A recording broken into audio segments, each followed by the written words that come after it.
Welcome to our RIMP Code video series, Explicit Intervention in Sight Word Recognition. My name is Michelle Elia, and I will provide further clarification about this instructional practice.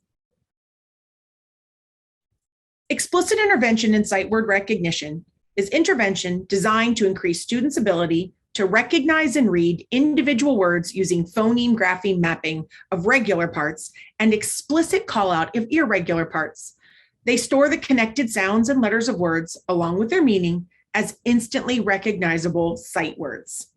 Sight word recognition instruction should focus on phoneme grapheme at all times and not rely on practices such as the use of flashcards.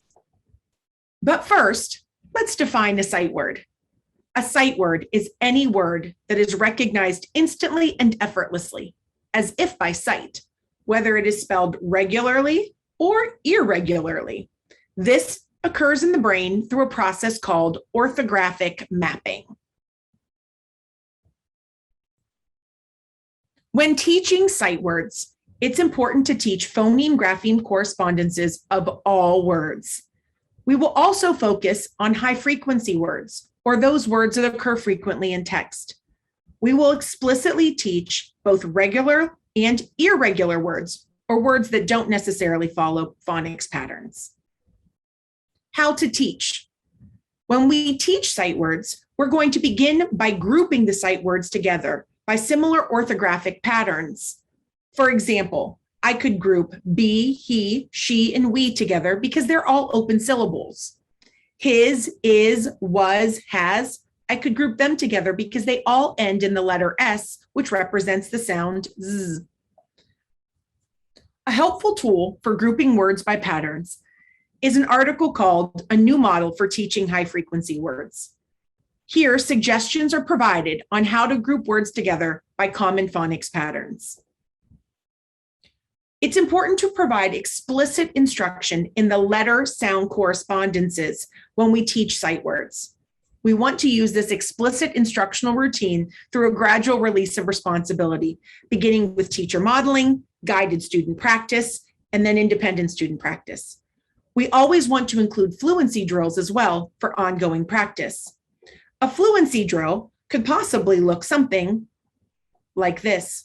After we've explicitly taught the words and how to spell and read them, we can put words together that often look alike and review them with our students through a fluency drill where the students read from left to right each of the words.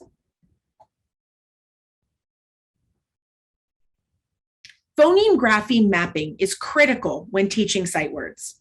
We want to teach students to match the sounds or the phonemes to the letters or the graphemes that represent those sounds. Even words with irregular spelling patterns are stored in this manner and should be taught this way. But we will bring special attention to the words with an irregular pattern, and so that the students will know them by heart. We'll refer to these words as heart words. A common way to do this is to follow this four-step process. I'll model it for you here. We begin by saying the word. If the word is said, we say the word said, and then we count the sounds. S, e, d. I'll use 3 markers to indicate each sound. S, e, d. We'll draw a box around all 3 sounds so we know how many sounds are in the word. And then we'll write the graphemes to represent those sounds, or phonemes. S, e. Now the S sound is represented by the letters A, I. This is an uncommon, irregular pattern. So my students need to know this by heart, and I'll put a heart above it to help with that. And then the last sound is D, D, D, which we will use the letter D to represent that sound. So the word is said. I can also do this with multiple words with similar patterns. For example, the word was, his, and as all end in the letter S that represents the sound Z. So we'll begin by saying the word. Boys and girls, the word is was. Say that for me. was. Let's count the sounds in was. W, z. That's 3 sounds. Let's outline 3 boxes. The first sound is w, w, w. That's my letter W.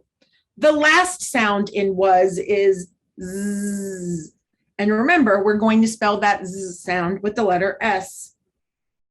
The vowel sound in was is but this is a part we need to know by heart because we aren't going to spell with the letter U. We're going to spell with the letter A. We can rewrite the word here.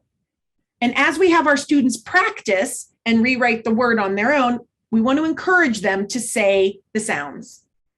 W, z. Now let's practice with is. Say the word, is, count the sounds, I, z. Outline the boxes, 2 boxes. Then write the graphemes to represent those sounds. I, that's I, z. We're going to use the letter S again. Rewrite the word here, I, z. So this process can be used to practice with our students. And again, grouping words with common patterns is always helpful. Here's an example. Another way to practice phoneme grapheme mapping is to use bingo chips and wands. Again, bring students' attention to the parts of the word that don't follow the rules. So I can say my word is through, as in she walked through the door. The sounds are ooh. Now let's map it. TH, that's the letter R. Ooh is the part we need to know by heart. Why? Because we're going to spell the phoneme oo, O-U-G-H. All 4 letters go in one box because they represent one sound. This is the part we need to know by heart. Then I can have my students read the word, and as they zap it, they're going to read it through.